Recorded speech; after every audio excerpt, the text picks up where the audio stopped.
Hey guys, it's Katie, and today I thought I would talk about a well-known book series, my second favourite book series after Harry Potter. It is A Game of Thrones. Now the third TV series of A Game of Thrones has just started, and so I thought it would be a good time to review the books a little bit. I know that a lot of people have read them. I also know a lot of people just read the first book and decided maybe it wasn't for them. Now I'm here to maybe convince you, if you did do that, that maybe you gave up a little bit early. Because, and I will agree, that the first book is a little bit tedious when you first come to it. When I started it, I did keep putting it down, and then I kept coming back to it, and I was basically reading like maybe one chapter at a time, and I did find it quite tedious and quite difficult. But now, after reading the others as well, I think it was the second book, I did become really quite invested in the characters. And now I can't wait for the next book to come out and also to watch this season of the TV series. I don't know whether the TV series season 3 is going to be both these books or just Steel and Snow. That's what it's called.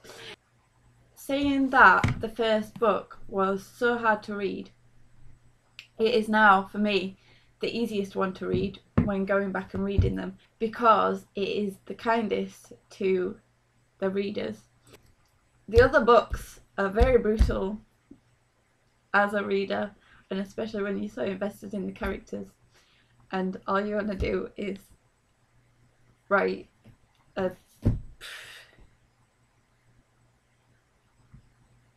another installment and have everybody live happily ever after. And maybe some people die but the bad people.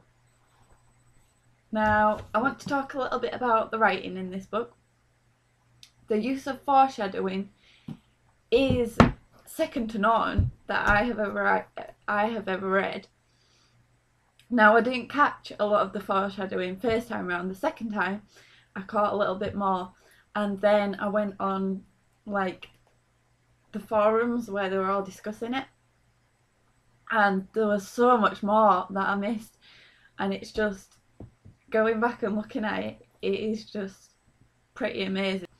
I wouldn't say I necessarily have a favourite book, because there are bits, because it's told from so many point of views, I have favourite bits for characters in different books, I would say.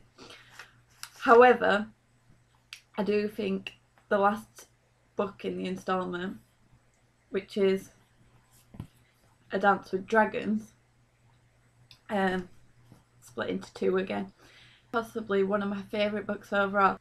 Things do start to go a little bit better for some of my favourite characters and a little bit worse for some of my least favourite characters. But saying that, with George R.R. Martin's writing style, anything could go wrong in the next book. Okay, so I hope that some of you that have read the first book might decide to go and read the second book and maybe continue with the series. I don't know if you will or not, but I think it's definitely, unless you really hate that sort of genre,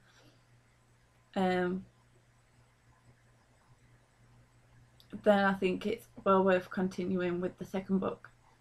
Okay, so I hope I've convinced some of you, and if I haven't, I hope you enjoyed the video anyway. Remember to like and maybe subscribe, and I will leave my Goodreads and Twitter links in the bottom bar. See you next time. Bye guys. Sorry, there's a magpie. Superstitious me. Oh, there's two. It's alright. It's all good.